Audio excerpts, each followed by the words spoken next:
G'day everybody, welcome to today's episode of Let's Do Another Take.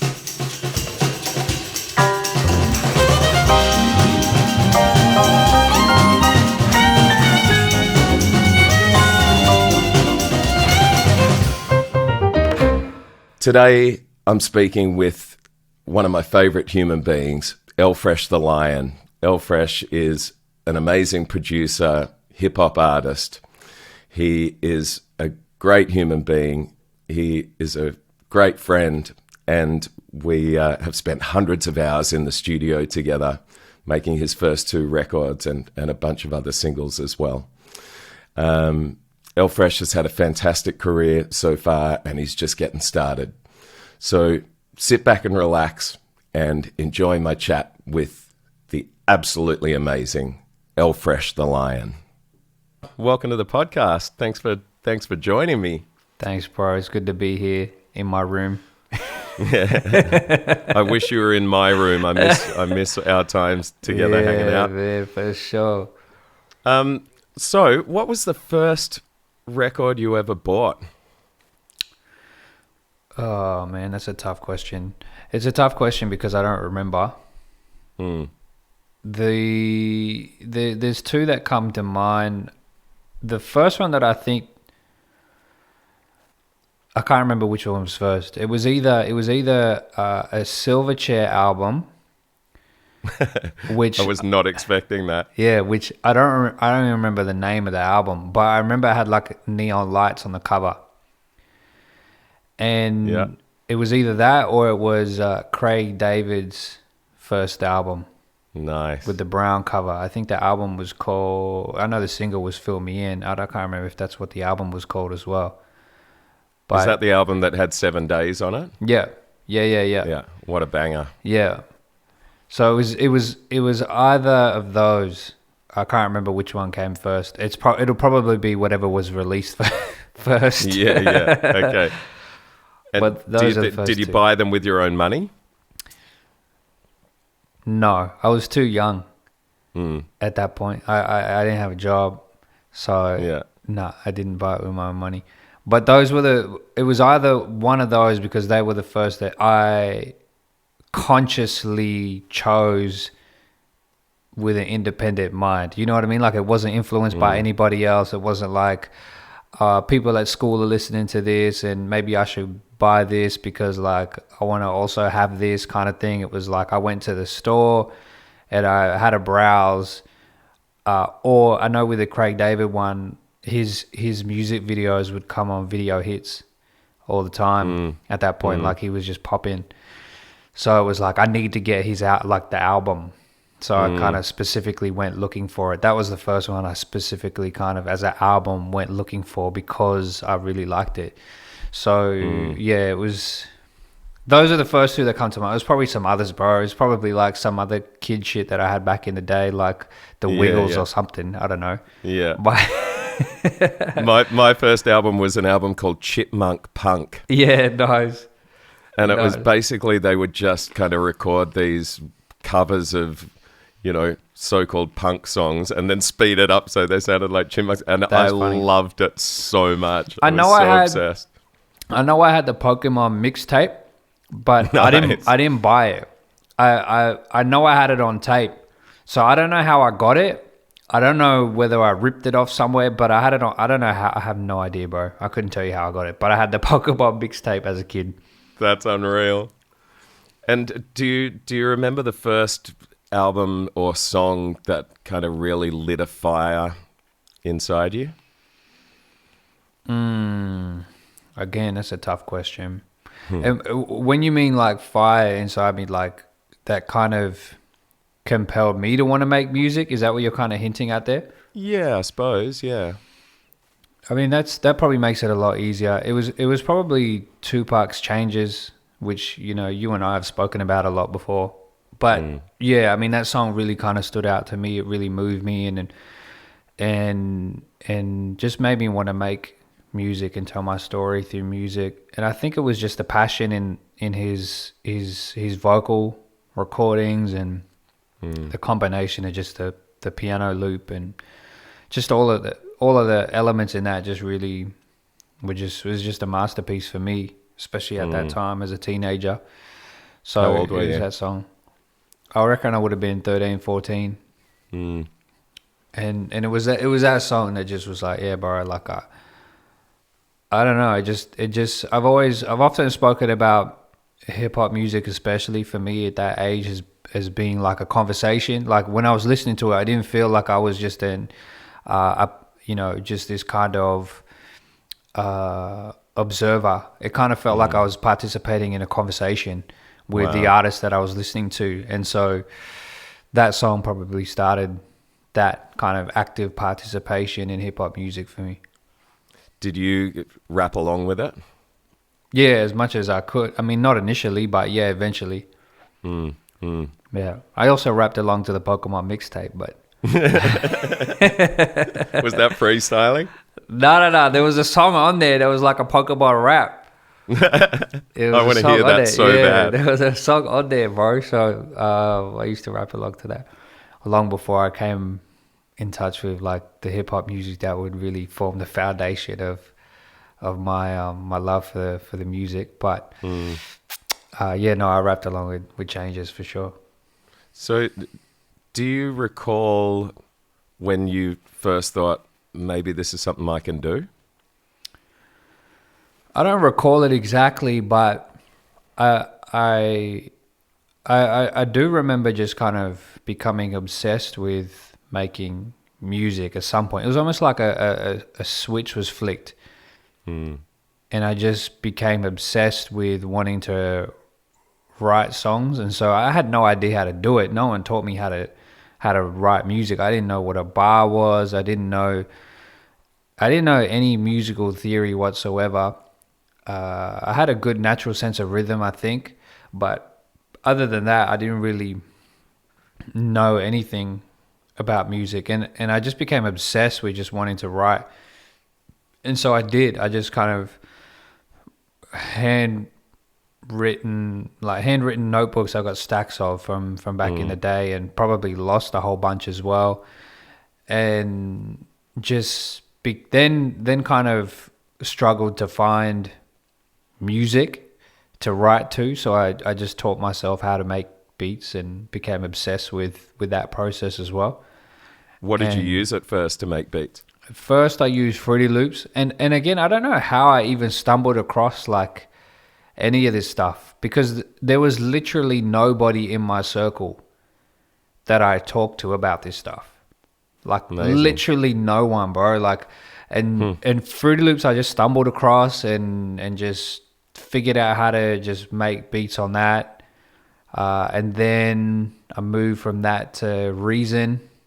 And then I moved from Reason to Logic Pro, and I've just stuck with Logic since then. But I just, bro, no one at that stage, especially at the beginning, no one taught me how to do it. And I was making beats in Fruity Loops, and then I was recording them in this other software called Acid Pro, Sony Acid Pro.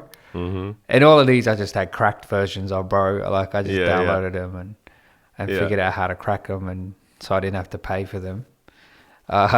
Man, so many people wouldn't have started their music careers without cracked versions of software. Man, for sure, definitely. It just made it accessible. I mean, now I pay. Now I pay for everything. Now, of course, like being in it, you develop a sense of appreciation. Obviously, it's not just a kind of hobby thing, and you know how much work goes into making bits and pieces, from the smallest bit of gear to the most expensive console. You know, like a lot of energy goes into it.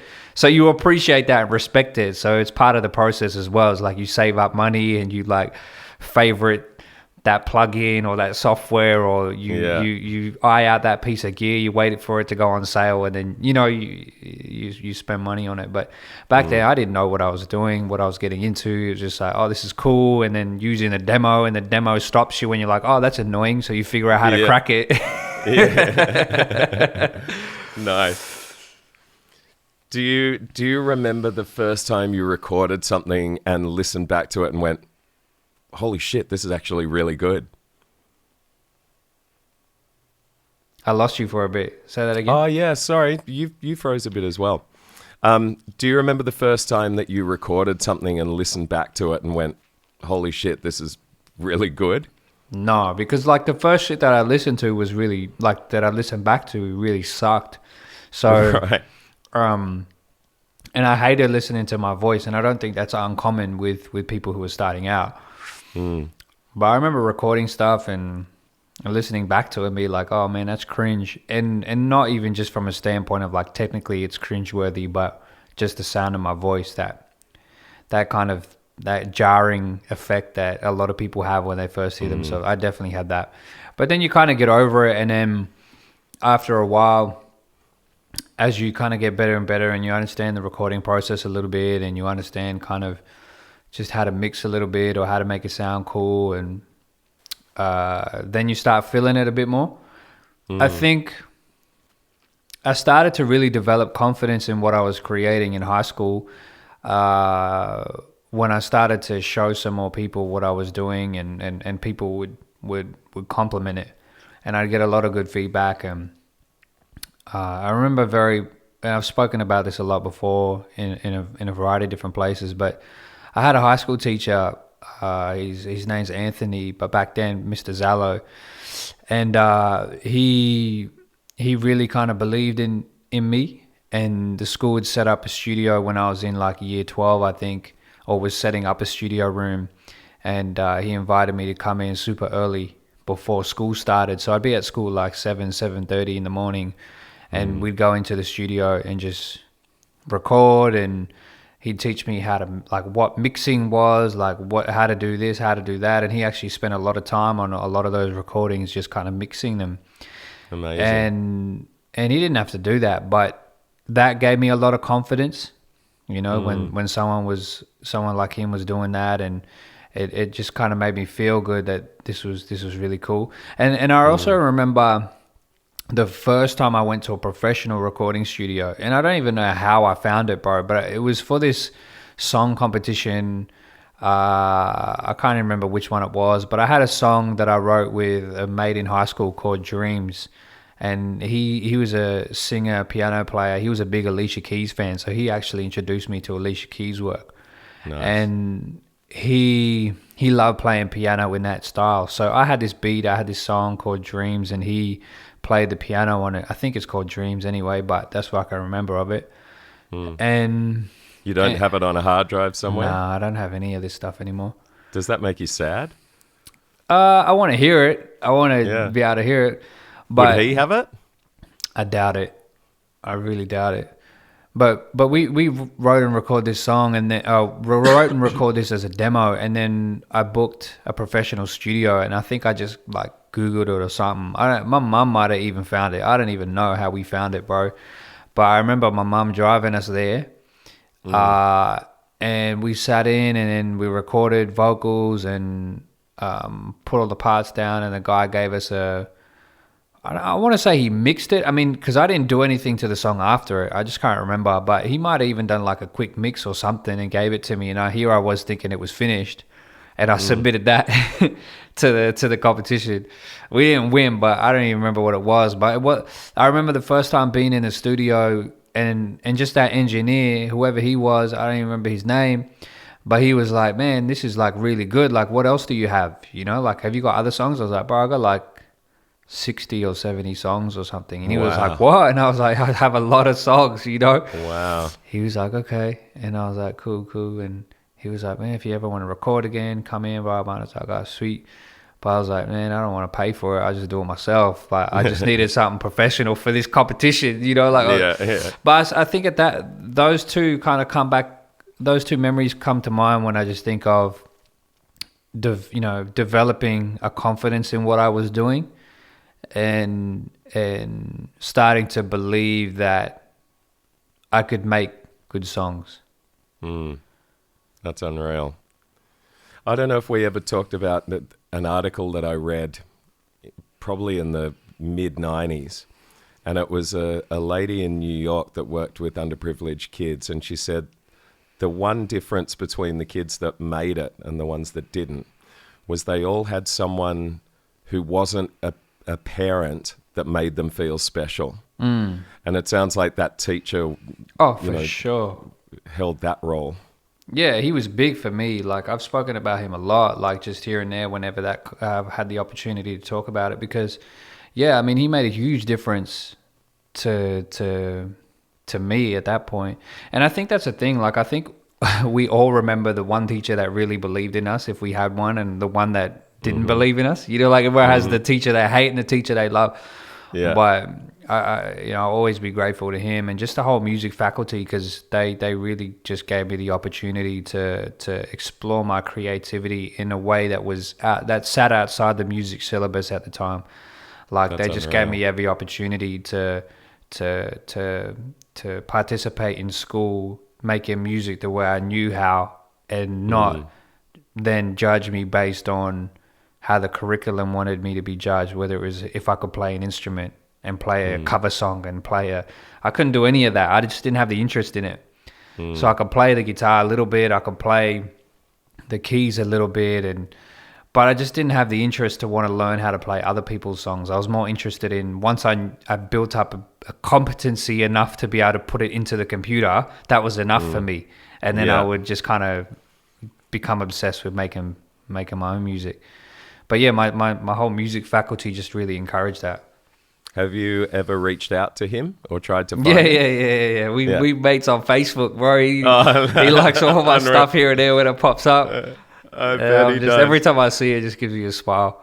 And I remember, I'd like to personally thank him. Yeah, for sure. I remember the year we got nominated for ARIA, and that year that we went, and we were on the red carpet, and there was some, you get different interviews or whatever, and there was an interview question about, high school teachers and stuff. And so I shouted him out there, and they filmed it, and little did I know, they used that to announce the following year the ARIA School Teachers Award. That they now recognize a music school teacher. Yeah, which is awesome. Yeah, so they used that video footage and plugged it in the promo. When he saw it, I remember I sent it to him, and we had a great conversation about it, but he was just really grateful, and I was just like, man, I can't express the gratitude back enough, So yeah, we've had good moments. So speaking of the ARIAs, what are your memories of that night?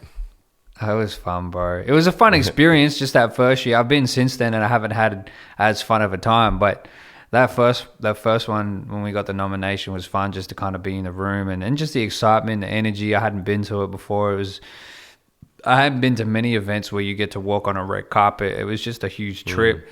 It was so surreal, and it was so uncomfortable, but at the same time it was new, and it was fun. And I think the thing that made it the most fun was having my team there with me. So having you there, having Mira, MK1 and Zig, like just having everyone there, that's what made it fun. Yeah, it was really special. So I really appreciate that limo ride was fun. Did we get? Oh yeah, we did very briefly. Hey. Yeah. That was funny. We had like a round the corner in the limo. Yeah, that was funny. Yeah, it's kind of weird looking back on, just getting swept up in the whole, we're stepping out of a limousine now, and it felt like ticking off a childhood dream, getting out of the back of a limo onto a red carpet. It was kind of funny. I mean, yeah, it was, looking back at it now, I mean, I cherish those memories because it was just nice to spend and share those moments with the people who obviously mean a lot to me. But I think the thing that really stands out to me was as well, when they were announcing the nominations for the category that we got nominated in, and when they were calling out my name, they played some shots on the screen of 1 in 100,000, the music video.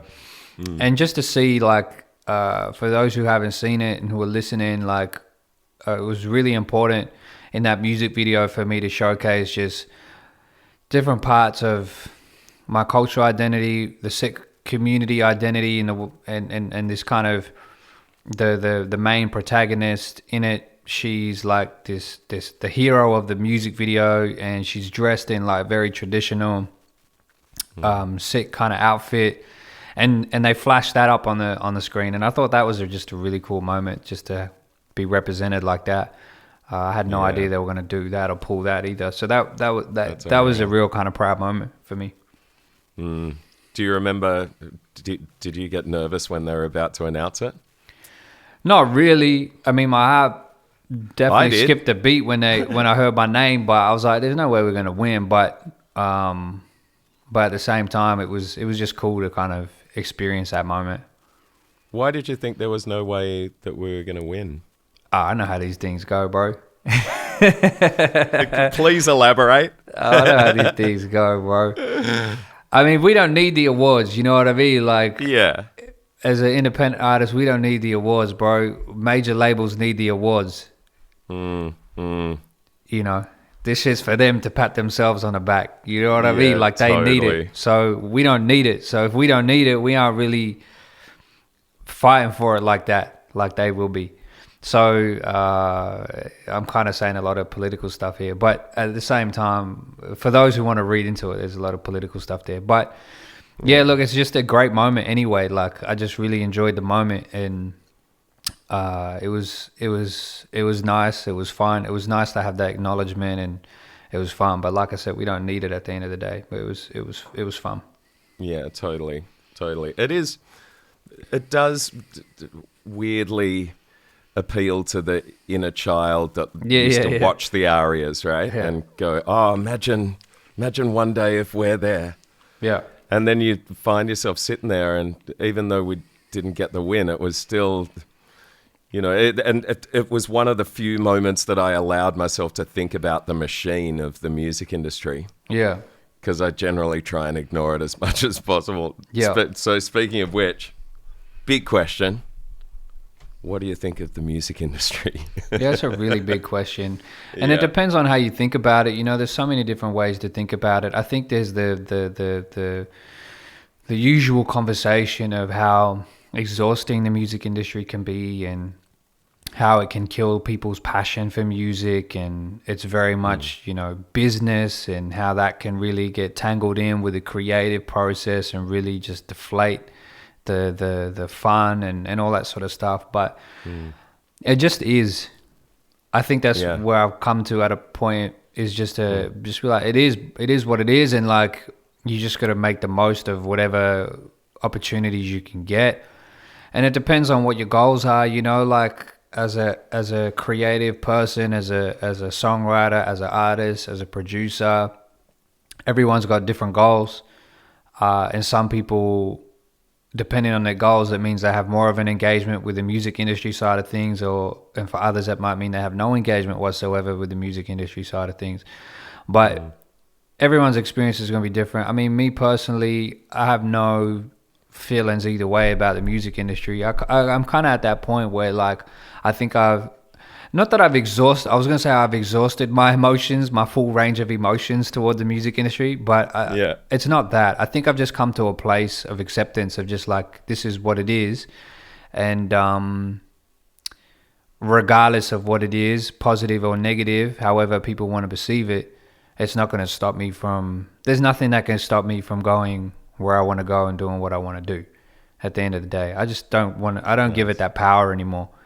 So, and my focus has shifted. My focus has shifted back to where it all started, which is just being in my room, sitting with myself and making music and enjoying it. Yeah. And that's just where I want to be and what I want to do. And then the rest is the art of storytelling. How you tell a story to people outside of this room. And then the rest is out of your control. I mean, I like the storytelling process too, and being creative about how we tell people about what we're doing and what's been created and whatnot. But I mostly just enjoy the creative side of it and just having fun with that. So my focus has shifted less to kind of be caught up in what can be exhausting in the music industry, and more just appreciating it for what it is, and also recognizing that there's nothing that can stop me at the end of the day, like from doing what I want to do. I mean, there are many things that can stop me, but nothing can stop me. Yeah.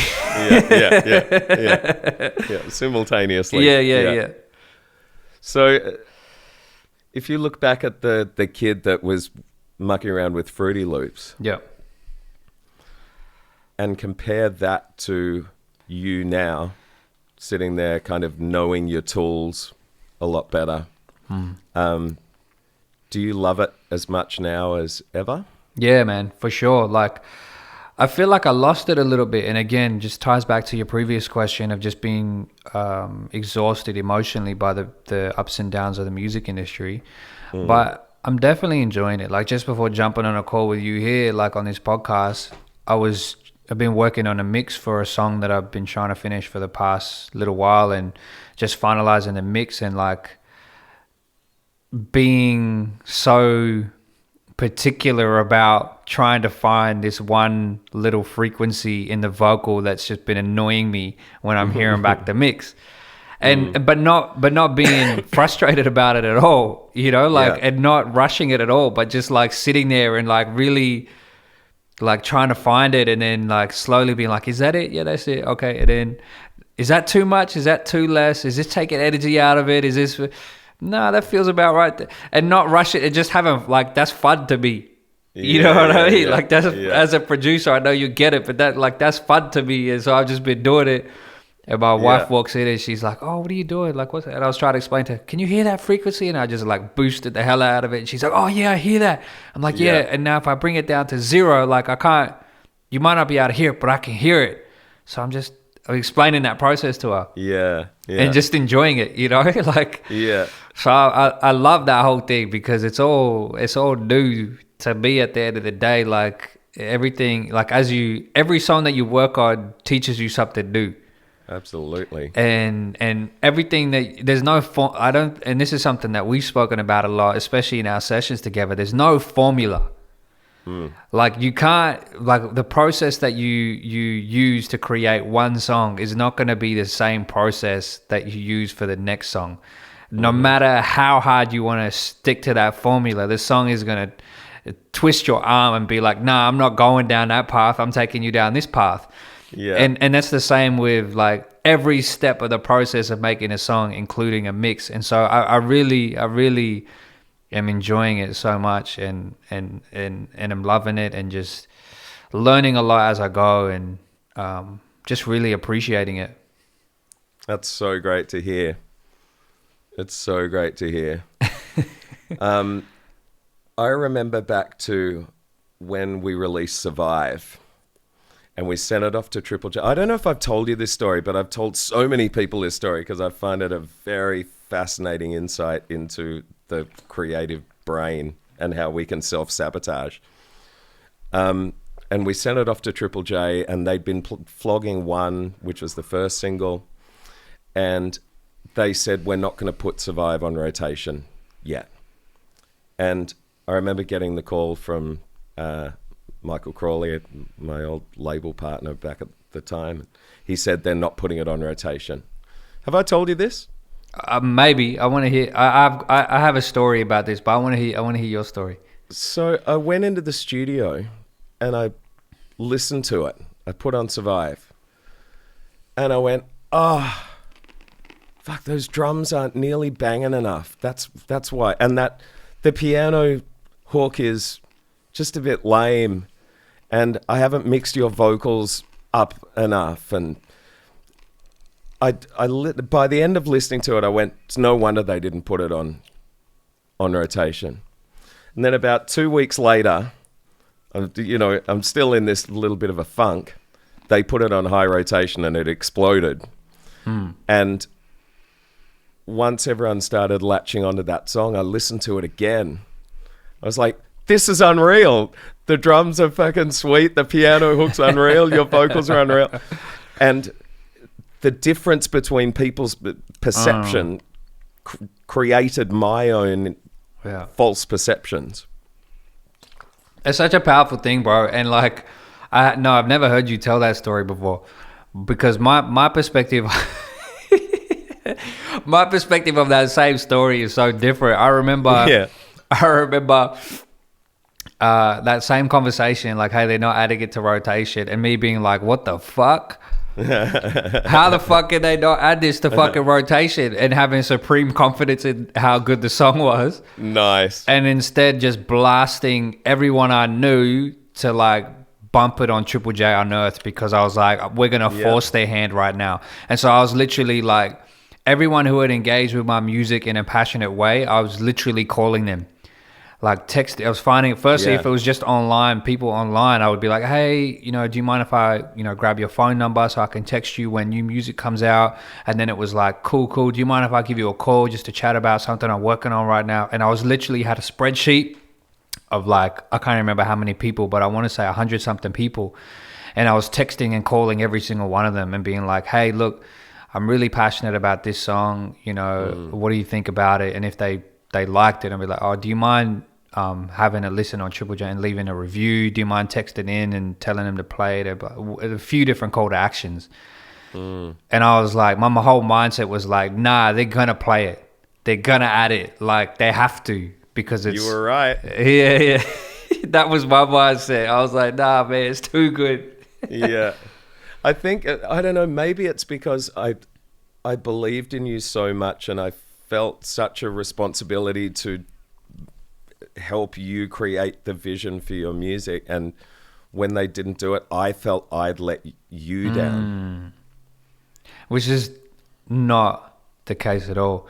I mean, that's the thing. I mean, the fondness that I have for you is very much this kind of this relationship of, I think, giving, you know what I mean? Because you've been so giving towards me the whole time. And from like the get-go, and before we even knew each other really well, and just the process of working on 2 records with you from top to bottom, like that's, if I was to say like what's one word that kind of sums up the relationship, it would be like, giving.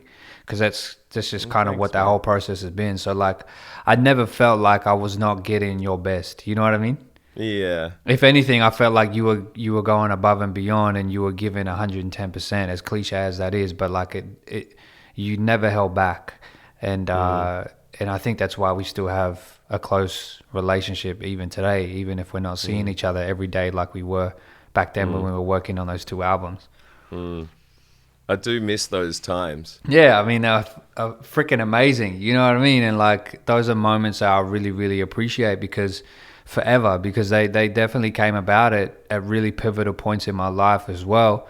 And those are memories that, will stay with me forever, because to me, that's what it's all about at the end of the day, bro. It's like those moments in the studio, because making a song is such a personal thing, and you're sharing this kind of personal, intimate experience with somebody else when you're collaborating in the way that we were collaborating together. And you get to know each other really well in that process, because you're in the room together for like 10 hours a day minimum. I mean, that's our sessions were pretty long from memory. I remember crashing in the studio a couple times and staying there for a week at one point, and all that sort of stuff. And so like, all that stuff, it just brings people together in a real kind of close-knit way where, like you're having funny conversations, philosophical conversations, you're butting heads, making decisions, you're gelling, and you're both on the same wavelength at points. At other stages, you just like, nah, none of this is working. Like it's almost like the full scope of like human experience in that created as you're making songs together, right? Totally. And so those are memories I'll keep with me forever, bro. And so it's like whenever I get a call from you or a text from you, it's almost like we're just picking up where we left off, like, yeah, totally. It's just a continuation of what we've already built. I agree totally, and I feel so blessed to have had that. So you a few years ago kind of had this thing where you missed being on your own, like in the early days, and just you and a machine. How do you compare producing music with another person and producing it on your own? What are the advantages of doing it on your own? What do you love about that? It's just a different feeling, and I think there's a different, depends on like where you want to get to in the end.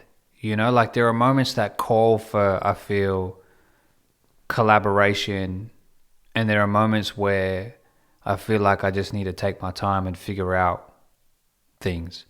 And so when we had that conversation, I remember very specifically, like we've been working really closely together, and I was like, man, I just need to like go back to where I was. And I think I'd gotten to a point where I was getting pretty exhausted with just the frustrations of the music industry and barrier.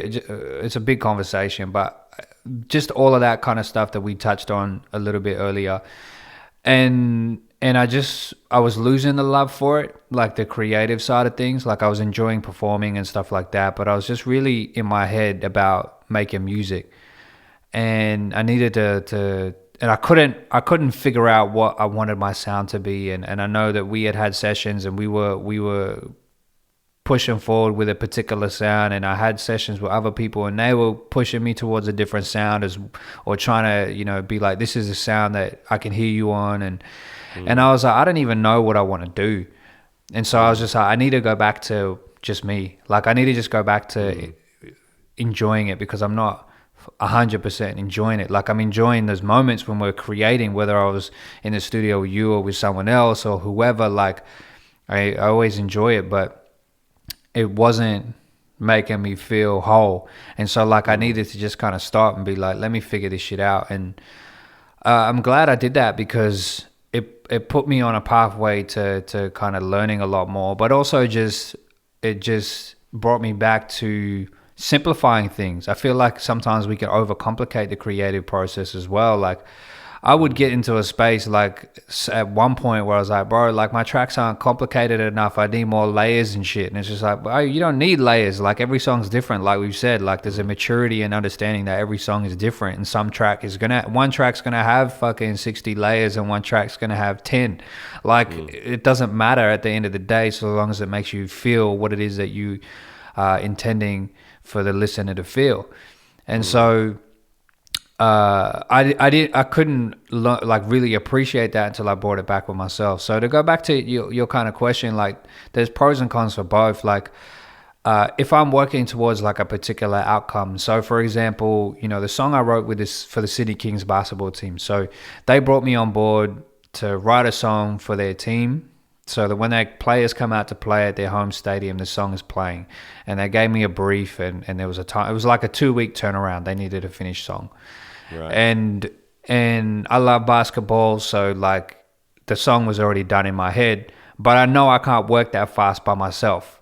So I was like, okay, well, if who could I bring on board that I think is perfect for this job? And so I brought on Zig Parker, who I'd been working with on that. He was just really pushing me vocally, and that I was appreciating at that time. And then I brought on someone who I'd never worked with before, but who I knew could smash it out if I just got him in the studio for a day. And he's a hard person to get into the studio for a day. And this guy's named I Am Solo. So he's produced a lot of stuff. He's pretty much like one of the creative brains behind like 1-4. And he's a beast of a producer. And I knew we could finish something in a day if we could all get in a room together. And we ended up doing that. We had 2 days, we locked in, and we ended up making 2 songs, finished songs, and that both fit the brief. And then we picked one, and then we smashed it out another half-day session. We had horns players come in, and then it was off to mixing and mastering. And so it was like, okay, I needed a team to get that to a certain point. There are other tracks, like for example, so that, you know, is something where it's just recognizing timing and like skill sets, and every song's different. So it's like, okay, this is what I need to get this one done. Whereas, you know, if I'm working by myself, it's more like I can take my time and figure out the specific sound that I want, and like I can experiment and I can really just get lost in enjoying the process. And I very rarely produce a song to the very finish. So like I'll build it to a point where the feeling is right, and then I'll be like, who can I bring in to help me get this where I need it to get to? So again, recognizing my own limitations, and that might be to play an instrument, that might be I just can hear something but I can't pull it off. Like I can hear I can feel what the chords need to be, but I just have no capacity to understand how to do it. For example, with Mother Tongue, a song on the Southwest album, where I was like, I got it to a point, but I know Mike is the perfect person to get the chords for this. I can't do it, but Mike will know how to do it. And it was like, boom, hey bro, can you do this? And you put down the chords and you put down a bass line, and it was like, boom, perfect. They work amazing for it. And so, but that comes like, that process is that comes from me working by myself and getting to a point where like I know what I need. Whereas there are other opportunities in create. This is a long answer to your question, but like this is no, that's fine. But that's like, a long podcast. Yeah, sweet. But like the other thing of thinking about this as well is like, okay, well, if there's a completely different way of going about creating, that's just being in a room with somebody at that point in time and just building from scratch and seeing what comes. And we did that a lot. I mean, whether it was starting from scratch or whether it was just starting from some of those very base foundations that I had for songs. And that's a very different way of going about it as well. And so they all work. I mean, they all produce amazing results and outcomes at the end of the day. I think it's just about knowing what you want as an artist and then going for it and putting yourself in those positions to make that happen. Have you ever felt like you've been pulled in a million directions by a million different people? Yeah, for sure. Definitely. I mean, I felt like that a lot, particularly early on. I mean, when you're trying to find a sound, like you don't really have a sound, and so you're kind of open to, and I've always been open to going in any which way, like, and experimenting.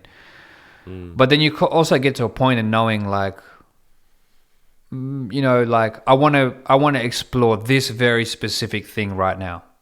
Knowing that there's a million ways you could take things at any given time, but it's like, this is really speaking to me right now and I want to go down. And it takes a bit of conviction and vision to be able to, and confidence then to be able to be like, but I need to do this right now.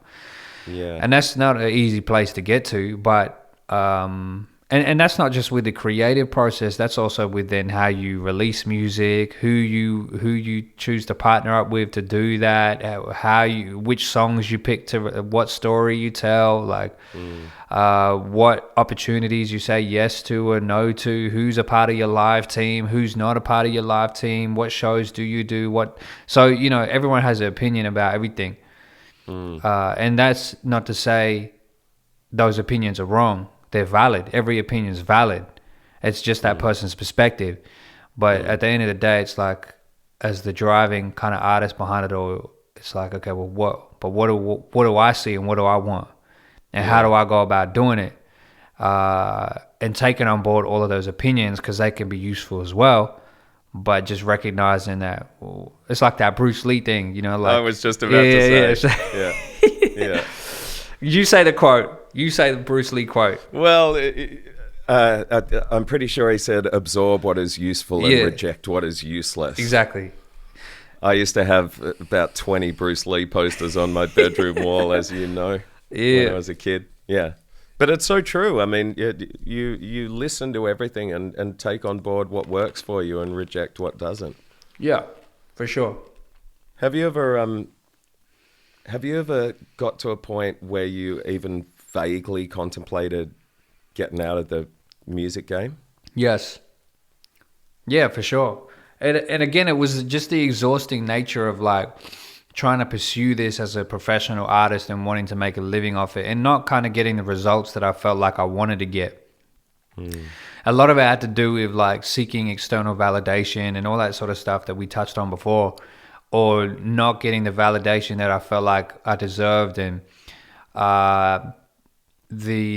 especially when I was doing things at a really high level, like whether it was performing in the UN or having a music video premiere in New York, Tribeca TV Festival, at an event that had Oprah, Trevor Noah walking the red carpet before me. Like I was doing some pretty crazy things, or being on, you know, national TV in India, like an unthinkable amount of people watching that compared to what an Australian audience will watch on national TV in terms of numbers, like triple that. You know what I mean? Like, but still not getting any kind of industry recognition, acknowledgement, cosigns, whatever you like, whatever. I just felt like I was being slept on. Yeah. And And so like you get to a point where you're like, well, what the fuck am I doing this for at the end of the day? Like if all this work I'm putting in, I feel like I'm working 10 times harder than the next person. Like why am I not getting the results?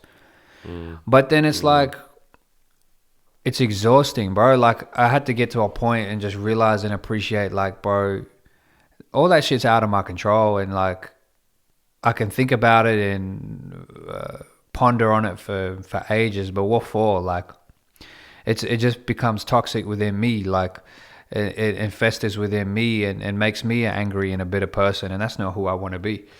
And so it's like, and that's not why I started making music in the first place. Like, and again, it ties in with that, just kind of bringing it back to myself and making music back in the room by myself, because it's like, that's why I started doing this, and just wanted re-tapping into that and really just enjoying that process and just recognizing and appreciating how far I've come from the very beginning, and acknowledging that I still feel like I'm beginning and that there's still a lot more to come, and wherever this music may take me, I'm gonna ride that journey. And so yeah, I've been in that kind of low point where you're like, I don't know if I want to do this anymore. But then I've also just been like, well, my answer to myself when I got to that point was like, but nah, like I've come so far, and also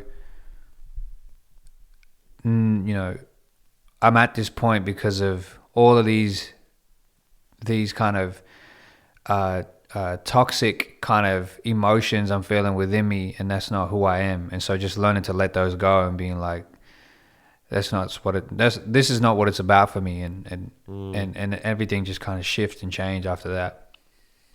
Was part of that self-doubt as a creative? Yeah, I mean, I've felt that for sure, and I felt that after every like album I've put out. It's like, oh man, was this shit good enough? Like, am I good enough? Can I be better? Like, am I? The answer is yes, yes, and yes. Yeah. Like, are my lyrics on point? Are my bars on point? Is my flow on point? Is my tone okay? Like, am I good enough to hang with the best? And then I'm like, but who cares? Like, at the end of the day, like, it's all perception. Like, I kind of just got into a point where I'm like, I don't care, bro. Like, I used to, and actually, this is a really good example in a way of kind of articulating an answer to this, because like probably a year ago now, maybe less than a year ago, 6 to 12 months ago, in that kind of period, I did a session with a vocal producer, and I feel so bad because I've forgotten his name and it's going to hit me later, but he's a really well-known vocal producer, and we had a session, and I didn't go in there with like songs or anything like that written. I just kind of went in there and was like, hey, can I play you some stuff, and can we just play around? I just want to test my voice and like see what my range is and what I'm capable of, and it'd be nice to just have your ear to kind of just push me and just try some things out. And I think for him it might have been a weird session. It was definitely an uncomfortable session for me, because these are conversations. You're essentially saying to somebody like, critique me and like push me. But he was like, oh, do we have a song to kind of work on? And I was like, that's not what I'm here for. I'm here for like just learning what I can do with my voice. And I was like, okay, well, played some beats which people had sent me that I'm not going to use for songs or anything, but it's just what I had on the day, and put together just little chorus ideas and little verse ideas, and then just going and recording and try things, try doing it melodically, try doing it like a rapping, try doing it and just like whispering, like trying different tones and just really playing with the whole thing. And what I noticed was like, and it was because I was in that context, and it wasn't in the context of like, I've got a song and I've written a song and I know how I want it to sound, and like I've just kind of, sometimes you go through the motions too because you're comfortable doing certain things in a certain way. But like, because I was in that environment, I really kind of tuned in to listen to my voice, and I realized that actually I'm really tense behind the microphone. Right. Like my body is really, really tense behind the microphone, especially when I'm rapping. And that's not a good place to be. Like, that's tension, right? Like, that's stress. And I had to stop and think about it. I'm like, why am I tensing up right now? Because, and why is something that I'm recording in the studio setting sound very different to demos I record at home? And I two things came to me. One was like, okay, well, when I'm at home, I'm like I am now. I'm sitting in my chair and I'm sitting in front of the computer. I hit record, so it's a lot more relaxed. You're sitting down. Yeah. And it feels effortless. Why can't I get that in the studio? And then I realized I'm standing up in the studio. So physically it's a different kind of thing. But on another levels, at a subconscious level, and also it creeps in at a conscious level, because that was how I was able to pick it up. It's like when I'm in the studio, I am subconsciously, and then when it seeped through consciously for me to pick it up, I am subconsciously comparing myself to the greatest rappers of all time every time I'm in the booth. I'm like, is this on their level? And that's a whole lot of pressure, bro. That's a whole lot of stress. And so what that was doing was like, I realized as a very kind of, as a producer, you're going to appreciate this. Like, I realized my vocal tone in the studio was a lot higher pitched and a bit more nasally than like how I am conversationally. And I was like, well, that's not my natural voice. Well, how do I'm kind of at the same time, I've been on this journey of like trying to create music that is the best representation of me as much as I possibly can. And so it's like, okay, well, how can I put that in music so that when people hear it, it feels effortless, because it is effortless. It's me. It's just me being me. And so I'm like, okay, well, I can't do that if I've got this pressure on my shoulders, this self-imposed pressure that is now seeped into my subconscious to just be as good as my favorites, you know. Wow. Black Thought, J. Cole, Kendrick Lamar. Like, if I'm subconsciously trying to compete with them every time I'm in the studio, I can't be my best self. And it puts a lot of pressure. And I realized, bro, that was a big weight on me to even write songs. Like, why I couldn't write songs, why I was just focused on particular subject matters, why my lyrics were a particular way. Like, as soon as I let go, I have learned to let go. It's still there. I have to unlearn it, but it's a lot less than what it was at that point. Like, as soon as I started to let go of that, it's just like, bro, things just started flowing in a very different way. And the songs that have come out, I've been working on since then, are very different, like, in terms of just that pressure not being there. So I'm just being me, and I'm really happy with it, and it just feels like me. And so I forgot. Do you think that your audience would notice the difference, or is it mainly just for you? I think so. I think when people hear the new stuff, they'll be able to hear the difference. And I think that's just an evolution as an artist. I mean, album 1 to album 2 to album 3, I think vocally you can hear the change in me. Because I'm learning more about my voice and learning and becoming more comfortable in myself and in my own skin. That I think in the new stuff, people will be able to hear that even more. And so it's definitely a different feeling. That's amazing. I forgot your question, but I feel like I don't remember it either. I don't care. Yeah, right. I don't care what my question was, because I love that you just said that, and I'm sure that'll resonate with people who, you know, stand in front of the microphone and compare. I had an artist that I'm working with say to me recently, why don't I sound as good as Dolly Parton? And you know, it wasn't a legit question. Answer it, Mike. Yeah. It was more, I wish I sounded like Dolly Parton. And I said, well, you don't sound like one of the great singers of one of the greatest artists of all time, but you do sound like you. Yeah. And you're good enough, and you've got to use that voice to change people's lives and bring people joy. And I spent 20 years of my life wishing that I sounded like other singers. Yeah. And it wasn't until probably the last 10 years that I just thought, I sound like me. That's all I've got. So I can either be upset that I don't sound like Jeff Buckley or Tom York from Radiohead, or I just accept that and I sound like me, and you know, that was a quite an important lesson to learn. Yeah, I mean, your question was about self-doubt. I just kind of remembered a bit about that now. And that, I suppose, story is just an example of like how it can influence the music that you make. But then also like how it can hinder you from being as best as you possibly can be. And I think that's the thing at the end of the day, right? Like even the best, or best is subjective, but even the biggest artists, right? Like the ones that we look up to, even they're going to have self-doubt, bro. Like all of them, every single one of them. I don't care who it is.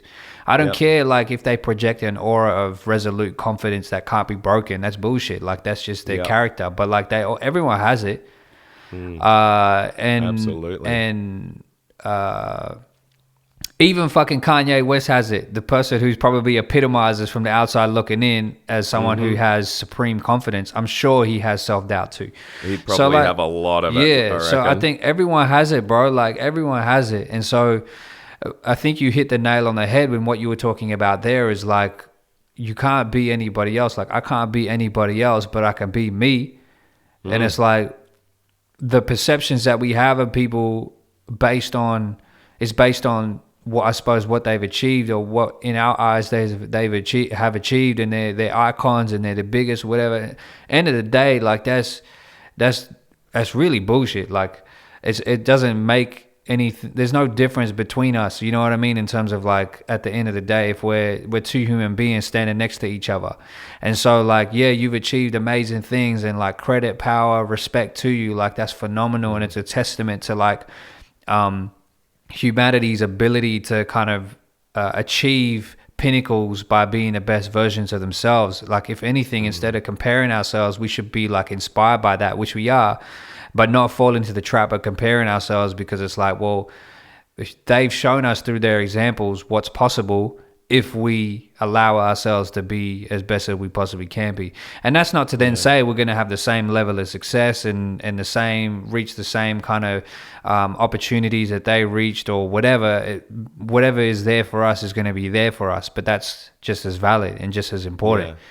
And we don't know what that is until we put our head down and walk that path, right? So like that's really all we can do. It's better to be a best version of yourself, because you're not getting anywhere trying to be an imitation of anybody else. Like that's not gonna happen. Yeah.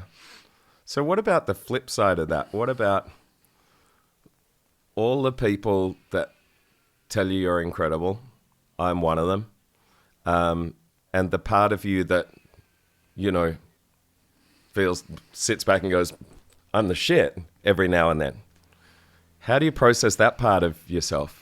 Yeah, I mean, that's a really good question as well, because I feel like a lot of that kind of came out on the Southwest album, and a lot of that kind of the most recent album, and a lot of that kind of came out in response to kind of that kind of those frustrations I was feeling as well, in terms of just wanted to flex a bit about, you know, just my own capabilities and what I've done, and because I didn't feel like anybody else was really talking about it, but also because like I wanted to project that confidence. I mean, the concept of the album was wanting to share lessons with my younger self, like a 13-year-old version of myself who didn't really have that confidence and stuff. So I really wanted to kind of amplify that to kind of, you know, be like to a younger version of myself, you know, you are capable, because look at what you're about to do, kind of thing. But but yeah, I mean, now again, I try not to buy into that at all. Like, and it's very much the opposite of what society tells us, because like, you know, whether it's in sport, whether it's in music, or specifically whether it's in hip hop, whether it's in business, like whatever it is, like we end up kind of getting props if we kind of you know, selling ourselves, you know, and talking about like, I'm the shit, like my product is the best, like mine's better than your product, like that's why you should buy mine, or like my song like knocks, and like, yeah, I'm the fucking best, like my show's the best. Like that's kind of like a selling point. Like every rapper is going to talk about how they feel like they're the best. Every NBA player has to feel like they're the best when they step on the court, because it's so competitive. Yeah. And I think there's something to like appreciating confidence in your abilities. But then I think there's also a fine line between that and kind of getting to a point where like your ego takes control, and it's like, well, now it's just your ego talking, and really at the end of the day, we ain't shit. Like, to be honest, bro, we could be gone in an instant. Like, not to sound like, kind of messed up about it, but like, that's just the reality of any given situation, bro. And the world's gonna move, like the world's just gonna keep spinning. So it's like, really, we ain't shit, but we give ourselves a lot of self-importance. And so I think it's a fine line. And again, just to kind of bring this in a practical sense, like,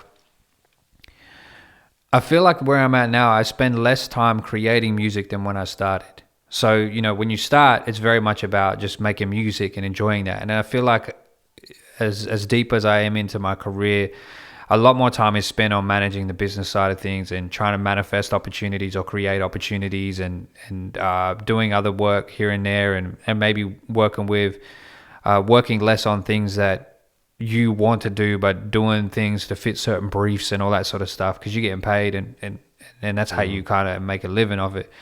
And so less time is spent actually in the studio creating music, experimenting with sounds. You kind of have to find a balance that works for you.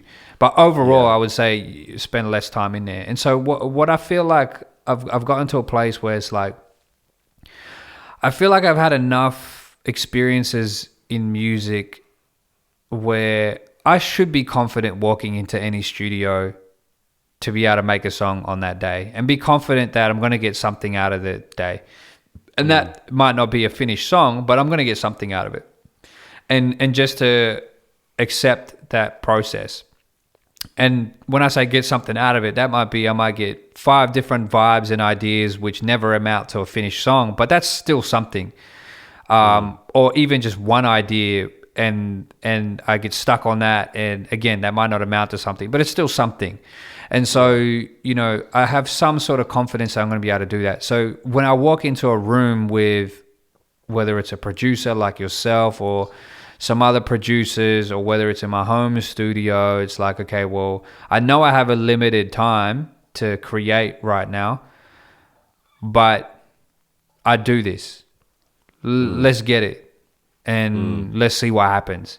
And not giving space for self-doubt to appear in that moment, and just enjoying that. And that's very different to walking in. I'm not saying I'm walking into a room like I'm the shit, like fucking I'm the best, like this is gonna be the best shit, the hottest shit. But it's like walking into a room and being like, okay, I belong. Yeah, and this is what I do. Like, let's have fun. Like, let's make something. And trusting in, and again, at a very micro level. So then when I write lyrics in that moment, trusting that I'm going to say what I need to say, and that's cool. Like, I don't need to sit there and obsess about this. It doesn't need to be like every line needs to, again, by putting it in this kind of putting myself under pressure to be like, it doesn't need to sit next to J. Cole, Kendrick, Black Thought, blah, blah, blah. I just need to be in a space and do me, and trust that I have the flow, I have the cadence, I have the lyrics to sit where my music is going to sit.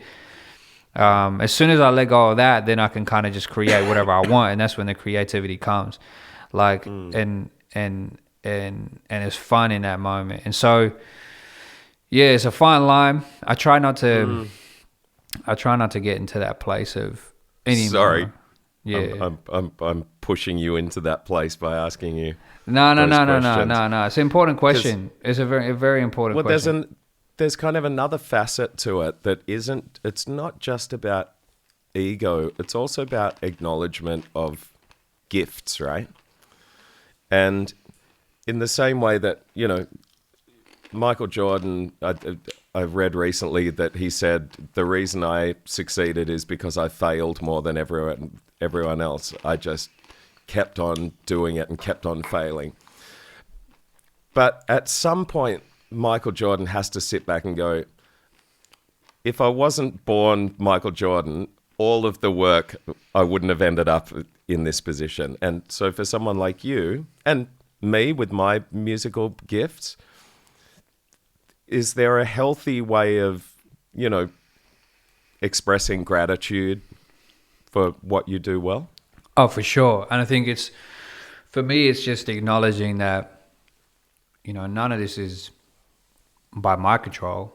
Like, again, on a spiritual level, this is kind of diving into it on a spiritual level. But for me personally, it's like, I acknowledge that like everything is not by my power, it's by a higher power. And so I'm just like, I at the end of the day, it can all be gone in an instant. And so, if I wasn't the one who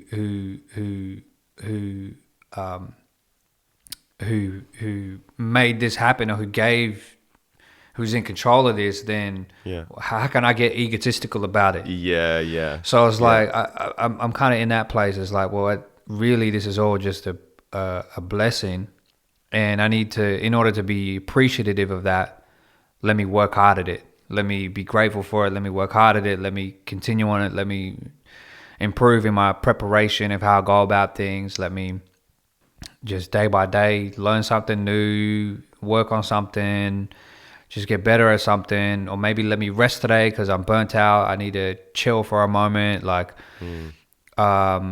just having that awareness, I think, is important. And so, it's important to have gratitude. And I think all of those guys do. Like, when you think about like a Michael Jordan, like I'm massive into basketball. So you're talking like, you're talking to my heart and soul when you're talking about basketball, and you're making those references. But all of those guys, bro, like whether it's LeBron, Michael Jordan, like Kobe, like whoever it might be, like they all think that they're the best when they step on the court, and they have that supreme competitiveness and that belief in themselves because it's so competitive. If they have a shred of doubt, that's going to be exposed on the court, and they're going to stuff it up. So they have to have this high level of confidence. But I think something that's consistent with all of them is this immense sense of gratitude as well. And it's just like, man, I'm just grateful that I had that opportunity. Like, I'm grateful that this was given to me. Like, they all talk about it. Every single one of those greats talk about it. Like, man, I'm just grateful. And you watch, there's a funny video, like, there's actually a really funny video. I watched it the other day. Bill Russell, who's one of the greatest players of all time. He's like an old geezer right now, like he's an old fella. But this was like an awards ceremony. I can't remember what ceremony it was, but he was given an award or something. He was on stage, and he was presented the award by 5 other centers. So people who played his same position, who are historically, you could say, as great. If we were just to kind of be like, they've achieved the pinnacle of success in basketball at their position. They are regarded as the best of the best. And so you had like Kareem Abdul-Jabbar on stage. You had Shaq on stage, Alonzo Mourning, Dikembe Mutombo, like David Robertson. Like, they're all the best of the best at that position, and they're presenting the award to Bill Russell. And Bill Russell's the oldest of all of them.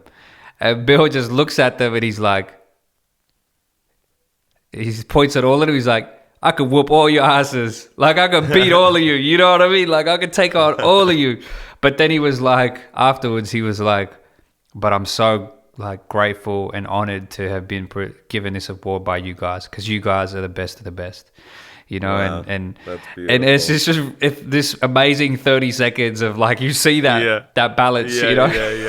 And I love that. And you wonder which is the instinctive one, is he instinctively going, I could kick your ass, or is he instinctively saying, I'm humbled? And it's probably both. I think the recognition of gifts, and the recognition that it really doesn't come from your own steam. It comes from God, or however we spiritually process it.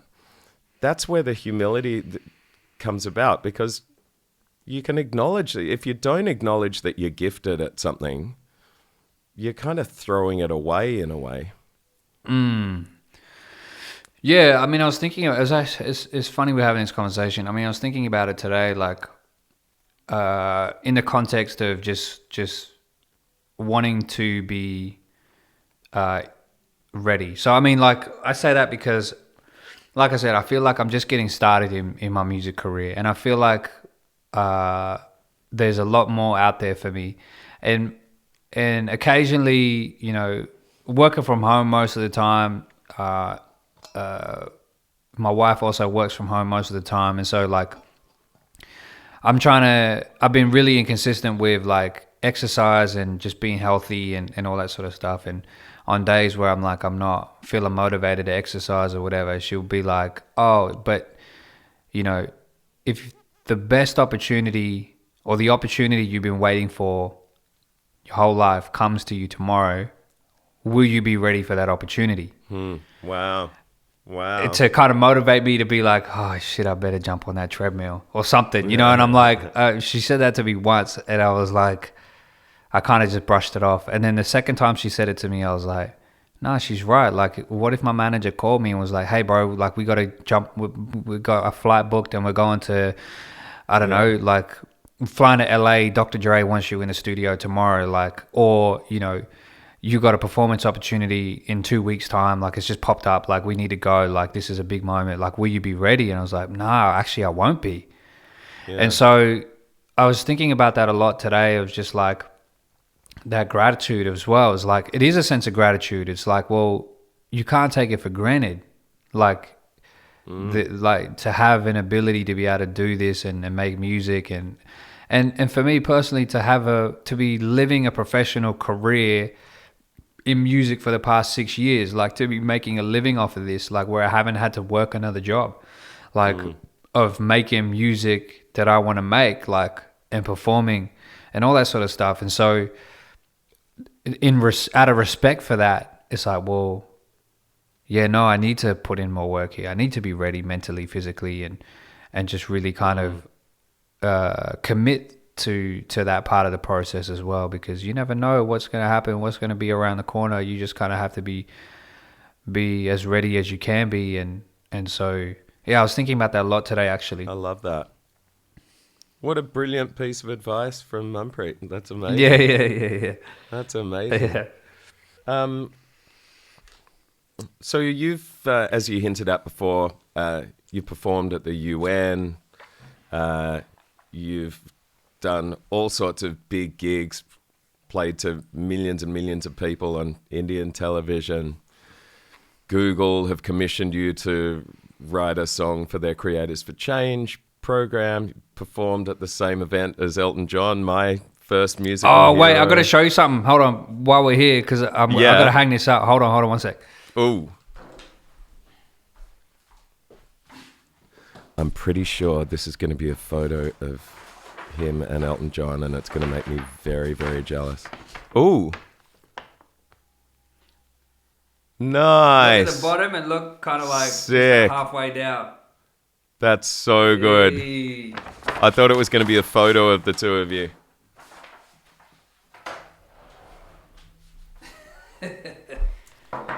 I'm going to get that. I'm going to get that mounted. Absolutely do that. You've done like a version on Triple J.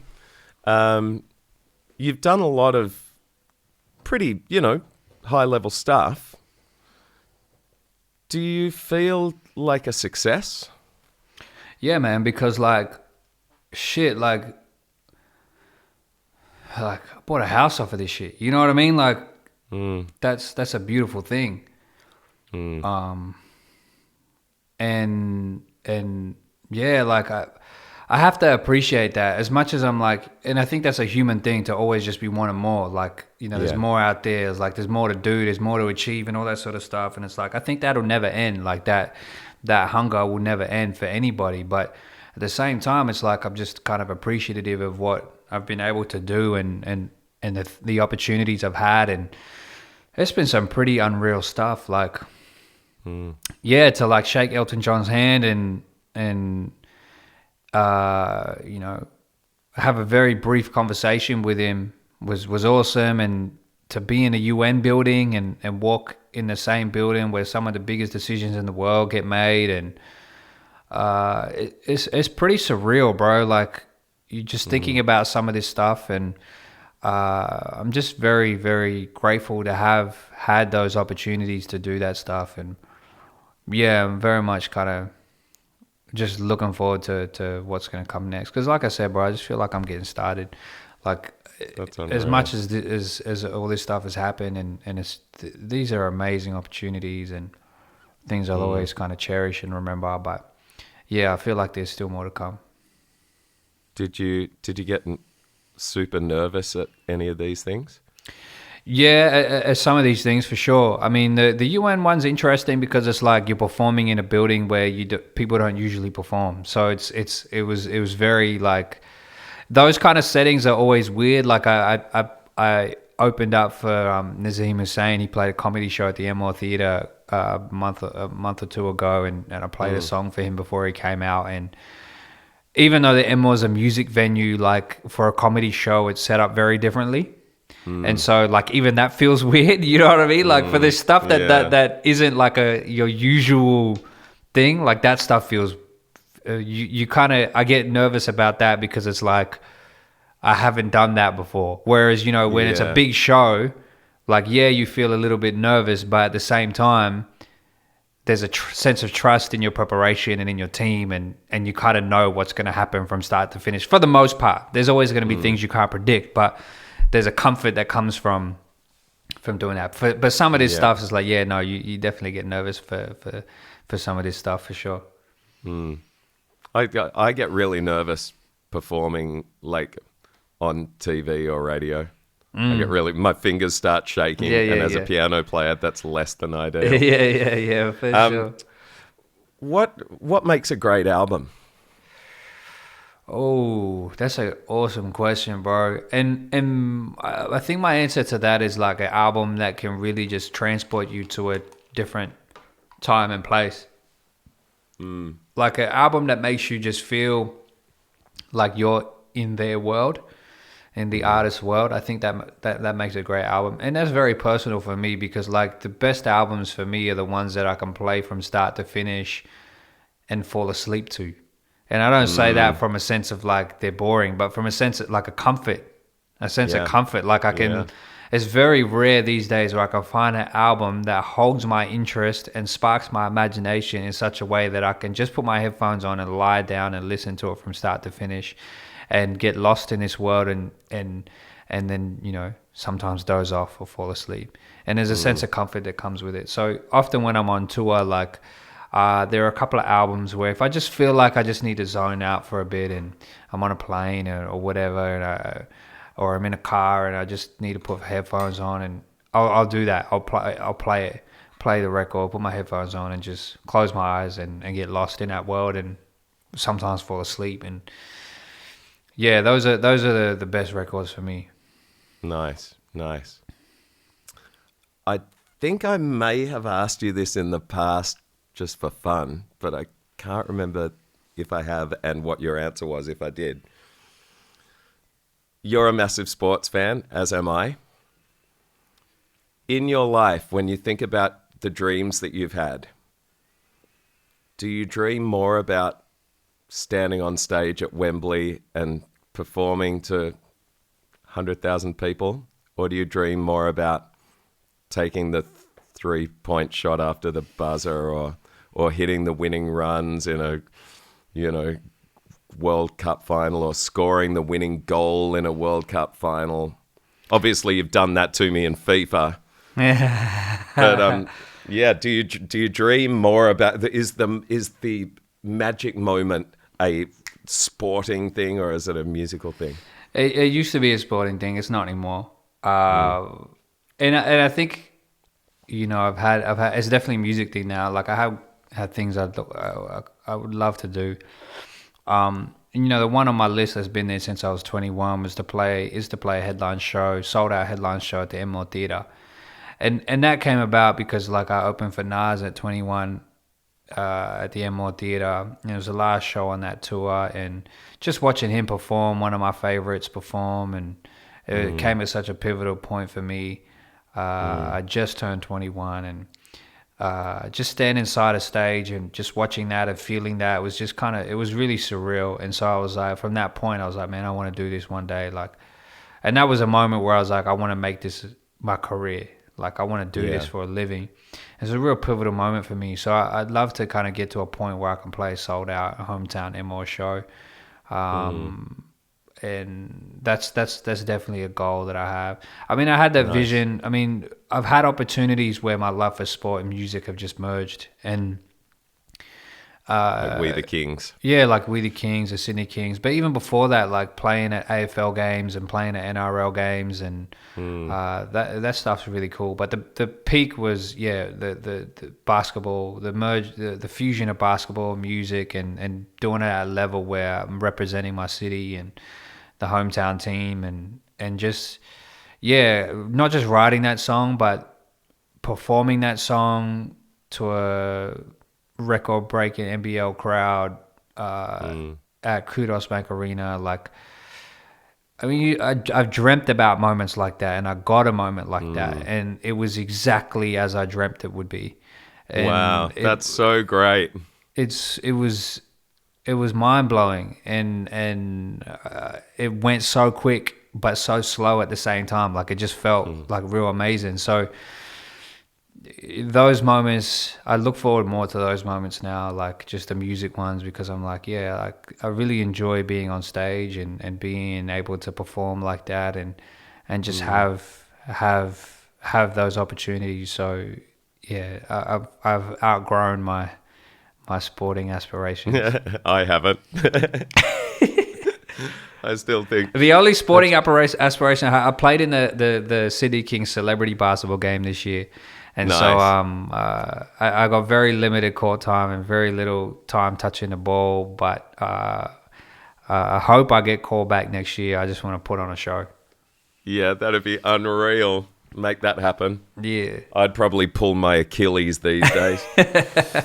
I want to ask about freestyling.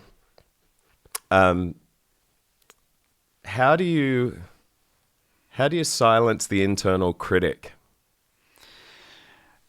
You just do it. I mean, there's no other way about it. Like, you just have to be conscious about doing it.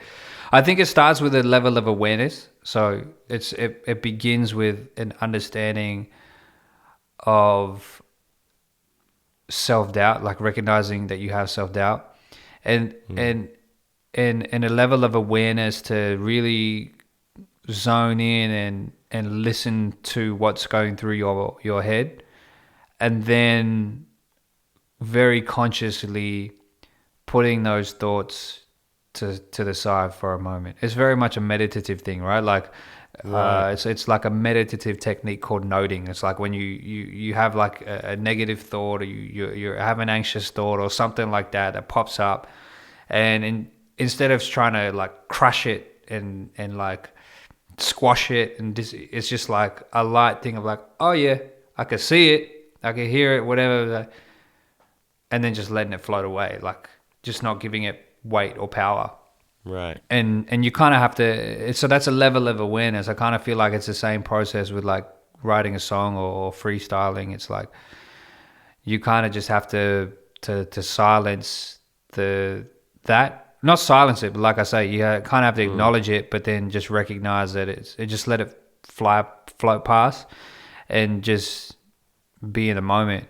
Especially with freestyling, like there's different techniques you can go with freestyling and stuff like that, but you can kind of plan ahead. So for example, like if I know there's a word that I want to get to, then I might plan backwards. So like if the word is, you got road on your screen, like if the word I want to get to is microphone, like say road microphone, I want to end on that to make that. Then you kind of plan it ahead. Like I'm like, okay, well, I'm not going to say road microphone at the very beginning of my sentence, and I'm also not going to say it at the end of the first line, because I want to build up to it. So it's like, okay, well, I'm going to place road microphone at the end of the fourth bar. That's going to be my thing. So now what rhymes with microphone that I can use in 3 rhyming words that I can just plant in my head and know that I want to get to them? What rhymes with microphone? Telephone. You might say telephone. Right. Make it home. And I'm in the zone. Like let's just say that. So then you might build it like that. Be like, bro, I'm here with McGlenn. Yeah, I'm in the zone. This is the studio in my own home. What was the third one I said? Telephone in my own home. Dodging messages from my telephone and making sure my sound comes through the Rode microphone. Like, so you build up to it, you know. So you can kind of that's kind of, I find that a really effective technique. Like, if the objective of the freestyle is to wow people with something. So if, you know, for people watching this, or if you're doing it at a show, if there's something very identifiable that you want to point people's attention to let them know that this is a freestyle, and you build up to it, then I'll work backwards like that. But if the objective is not about flow. If the objective is about, like, I freestyle in writing songs, and it has nothing to do with words, very little to do with words. It's more so about rhythm patterns, tone, cadence, diction, how I'm gonna just weave in and out of the music, what sounds cool. And it's very little about words. So a beat might be playing, and I'm just like, you did it, hey, and what was it, hey, what? And so, you know, you kind of, and then I'm like, oh, that sounds cool, and then I'll record that in my phone, and then I'll write something to that pattern, you know. Yeah, right. So there's different ways of freestyle. It depends on what the objective is. But there's okay. So to overcome, back to your question, it all starts with having a level of awareness to acknowledge that in order to freestyle, you have to stay present. If you're not present and you're thinking about what could happen, and by saying that, if you're doubting yourself and you're afraid of stuffing up, then you're not present enough to make those decisions that you kind of need to make in the moment.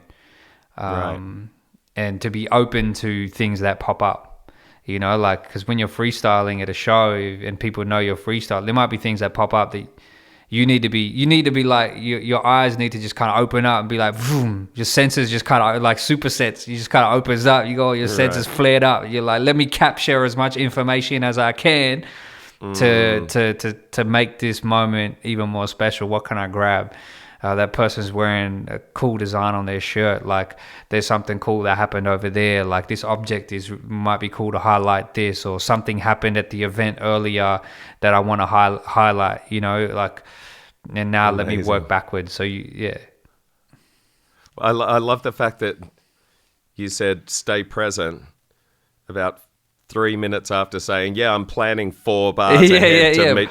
Like, it's wild. Yeah, but to those of us who can't freestyle very well, but it is like me. It is a thing of being present, though, because it's just acknowledging what's around you in that moment, and then even when you recognize, like, this is the rhyming word that I want to get to, you still have to formulate something that makes sense in the lines before you get to that. Yeah, you know what I mean? Like, you still have to. So it's a fun one. I mean, when you watch that Black Thought freestyle that he did, like, can you? No, but that's a whole other level. Like, that to me, I wouldn't say that was all off the top of his head, like, made up in that very moment. Like, I would say, like, that is his combination of putting all of those lyrics together was spontaneous, but those would have been things that he had prepared earlier. Right. But he's just filling it right then and there, and he's just bringing them all out. There might be some lines there. With that said, there was probably some lines in there that were in the moment, but that's my interpretation of it. He might have a different interpretation, which might be that he's just the greatest fucking MC of all time, and he can do that. And if he said that to me, I wouldn't doubt it, because, like, he is just he is what I call, like, you know, he's like the grandmaster of rap. You know what I mean? Like, he's the grandmaster. Like, everyone's great at rap. Like, Kendrick, J. Cole, Drake, like, Jay-Z, whoever, Nas, everyone's great at fucking rap. These are all masters, but Black Thought is the grandmaster. Right. And do all the others acknowledge that? Maybe not. Yeah. But yeah. in my book, he's the grandmaster because he has sharpened his rap blades to perfection. But even he is looking for the next level. Like he's just unreal. I love that. And the fact that you said he sharpened his rap blades. Yeah. I had a question that I wrote down that I don't even... I the whole time I've been thinking, I don't know if I should ask that. I don't know what it means even. But I've learnt to go with things, so I'm going to go with it. Do you see yourself as a sword or a bridge? I feel like I'm a bridge, bro. Like I have a lyric in a new song actually, like where I say the way I'm building bridges, you could call me an engineer. Like I definitely feel like I'm a bridge. Like in the sense of in the things that I've had to play the role of being a sword to cut down barriers and shit like that. But I feel like now that I've done that, I feel like that's been a bridge for so many different things to happen, and not just for myself, but for other people. And so, yeah, I definitely see myself as a bridge, and a bridge between multiple worlds and cultures and stories. I would say bridge. I love that. And so finally, what advice would you have for a young up-and-coming artist or creative of any description who might be struggling to unlock their potential? I think just asking yourself why you do this. I think that's a really important question. And being really, really honest with yourself and not judging yourself in your answers. Like some people genuinely might have started making music because they see the glamour of the biggest artists in the world and they want that. And that's okay to want that, but just be honest with yourself. Don't pretend you're like, well, I love this and I'm really passionate about this and I don't care whether I get that lifestyle or not. Like, don't fool yourself. Whatever it is the motivation behind it. Like, I think it's important to acknowledge that because I think that's going to be your like guiding star, throughout the ups and downs of this journey. And that's something that I think you can always fall back on. Like, we had that whole conversation about confidence in the studio and trusting what comes and negotiating self-doubt and the pressure of comparing yourself to other artists. And actually the one moment that really I think is at the foundation of a lot of those realizations for me was actually a conversation I had with you. And I remember I was preparing for a performance for TEDx Sydney, and I had this goal of wanting to create something very, very special. I wanted to create a moment where in the performance, I really move people in such a way that, I had it, like, again, being honest and not judging it. I knew it was going to be recorded. I wanted this thing to go viral. So how could I make like something that's going to have that impact? And that didn't end up being an outcome, but I did create something special. But I remember in the process really struggling with it, and I was very particular. I wanted to have this kind of rap verse or spoken word bit before going into the song that I was going to perform, and just have some soft instrumentation to build up into the song, but that I could rap over, but not necessarily be stuck to any kind of time. And I struggled with how to do it. Like I over-interpret, it was overkill. Like I thought about it way too much. I was writing things. It was way too complicated. I had this kind of concept and idea. I'm like, yo, this would be great. Like, but it didn't really make sense. Like ultimately it made sense to me, but it was like way too complicated.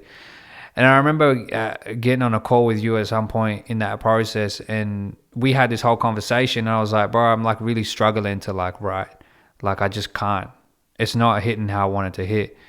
And you said something to me that I've always kept close to me since then. And again, this is why I say it's the foundation of like I suppose the realizations I've had since then. But like you said to me, like, bro, in every studio sessions that we of all the studio sessions that we've had, you were like the most special. Were the, you know, when we were in a studio session, and even though you brought things in that were prepared and you had verses and stuff, the most special moments were like we created something, the feeling was great, and then in that moment you just wrote something, and those verses were something else. Like they really were special.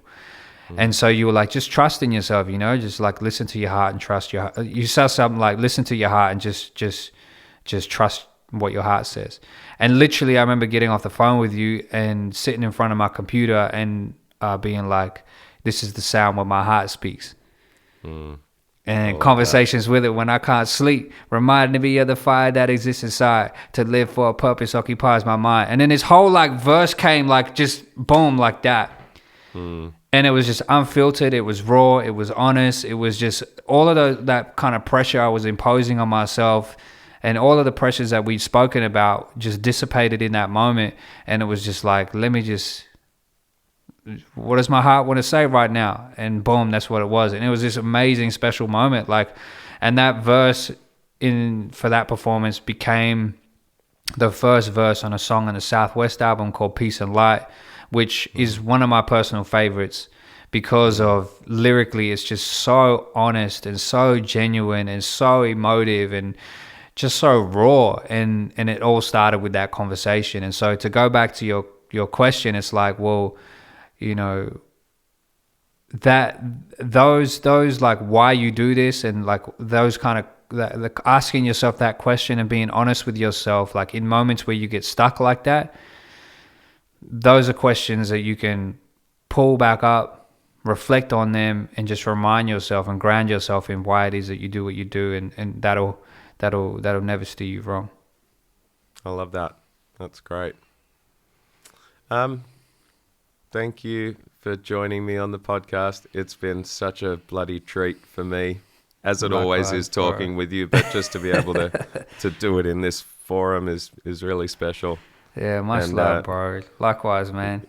Yeah, right back at you, my brother. So thank you so much. And yeah, I'll talk to you. Hopefully it won't be so long between conversations next time. Yeah, bro. Thanks, brother. Much love.